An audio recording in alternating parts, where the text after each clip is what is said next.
pagar itu mengganggu sekali saat ini gitu kan. Kalau kemarin-kemarin belum, karena pagarnya kan masih belum tebal ya. Nah, jadi sekarang udah merasa keganggu ya. Tadi itu yang sempat teman-teman katakan ya, awalnya 10 liter jadi 20 liter solarnya gitu kan. Jadi otomatis mengganggu, dan juga akses jalannya itu ya biasanya bebas gitu, sekarang harus milih-milih gitu kan. Nelayan itu mempunyai hak konstitusi. Apa yang disebut hak konstitusi nelayan? Pertama, nelayan itu memiliki hak untuk mengakses dan mengontrol ruang hidupnya. Itu udah 2 hak. Selanjutnya adalah nelayan itu berhak untuk menjalankan tradisi kebernelayanan mereka yang sudah diturunkan dari generasi ke generasi. Yang keempat adalah nelayan berhak untuk mendapatkan perairan yang bersih dan sehat.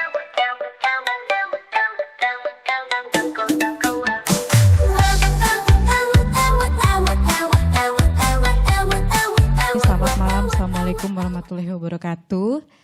Ini diskusi yang seru gitu ya, karena kalau bicara nelayan, saya selalu percaya bahwa masyarakat kita ini gitu ya, masyarakat pesisir khususnya nelayan, banyak nelayan-nelayan cerdas yang saya temuin. Salah satunya adalah Pak Holid. Jangan pernah mentertawan kecerdasan mereka. Ya, belum tentu kita bisa seperti sedalam apa yang dipikirkan oleh kawan-kawan.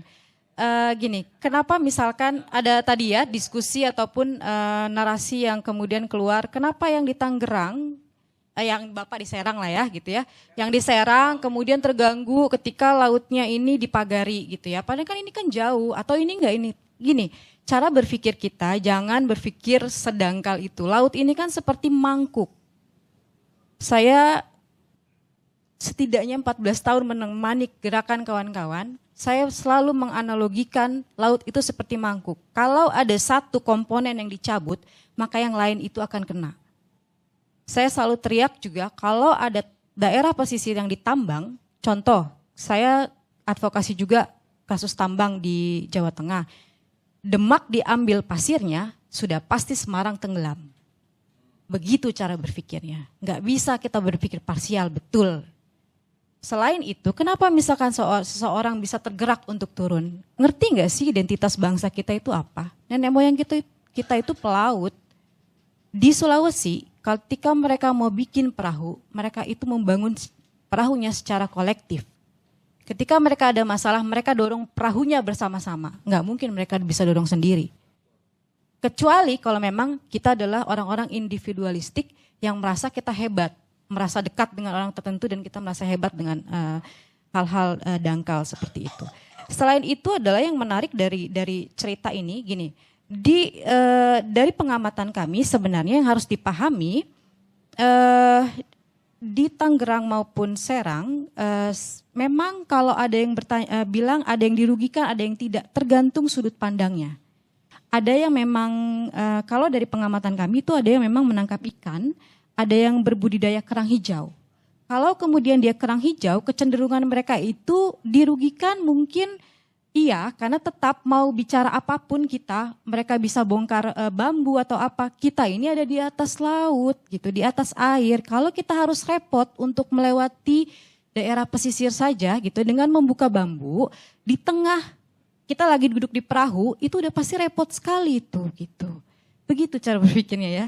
Ini koreksi Pak Halid ya, kalau saya salah gitu ya, karena kan orang perahu yang betul, yang tahu ya, pasti kalau dia itu pasti akan susah untuk ini ya, untuk cabut itu bambu gitu ya, baru melewati. Kemudian kalau kemudian kita ngomong bahwa tidak ada yang dirugikan, enggak mungkin enggak dirugikan, karena gini, sepengamatan kami ketika kami turun, itu memang ada nelayan yang kemudian memutar lebih jauh, ongkos produksi mereka itu berlipat lebih dari sebelumnya. Artinya ada yang kemudian mereka tambah gitu ya, dari bahan bakar ataupun modal mereka pergi melaut gitu. Ini yang kemudian harus dipikirkan secara mendalam gitu ya. Kerugian itu memang dianggap bukan sebagai kerugian, ya itu mungkin hanya segelintir orang, nggak bisa begitu. Sekali lagi kita nggak bisa melihat bahwa nelayan itu hanya satu, ya dia nangkap ikan, ya dia cuman artinya semuanya nangkap ikan gitu ya. Itu yang tadi kalau dibilang nggak rugi mungkin nangkap kerang hijau ya, karena memang dengan bambu sebenarnya mereka diuntungkan kurang lebih, tapi tetap itu berpengaruh kepada pendapatan mereka karena mereka itu jadi kesulitan untuk mengakses area-area tambak yang agak ke tengah sebenarnya, area-area budidaya mereka ya, bukan tambak gitu ya. Terus kalau kemudian kita bicara dari temuan kami sebenarnya, apa yang disebut kerugian nelayan, kenapa kawan-kawan ini merasa dirugikan? Dari pengamatan kami, mereka menuturkan, ini saya pantas ngomong mereka ya, karena saya bukan nelayan Pak. Jadi baling-baling perahu ini, mereka ini sering rusak karena kesangkut bambu ataupun waring. Koreksi kalau saya salah. Kemudian juga ada jaring nelayan yang sering sobek karena dia itu nyangkut ke bambunya gitu ya.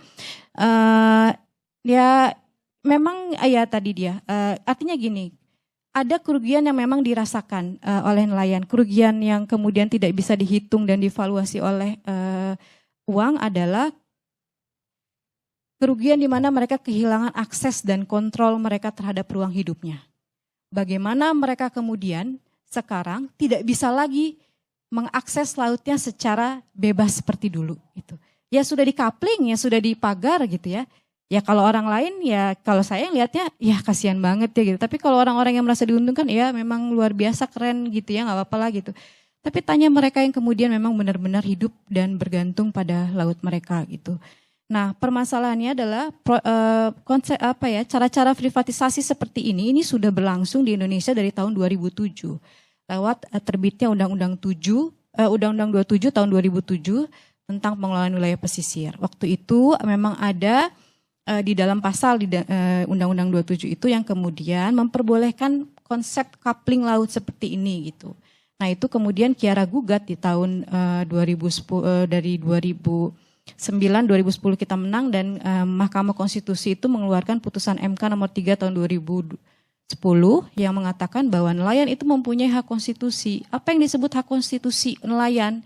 Pertama, nelayan itu memiliki hak untuk mengakses dan mengontrol ruang hidupnya. Itu udah 2 hak. Selanjutnya adalah nelayan itu berhak untuk menjalankan tradisi kebernelayanan mereka yang sudah diturunkan dari generasi ke generasi. Yang keempat adalah nelayan berhak untuk mendapatkan perairan yang bersih dan sehat. Dari semua yang disebutkan tadi, kalau kemudian lautnya dikapling, apakah mereka bisa disebut sudah memiliki hak mereka, padahal mereka adalah right holder, pemegang hak. Gitu.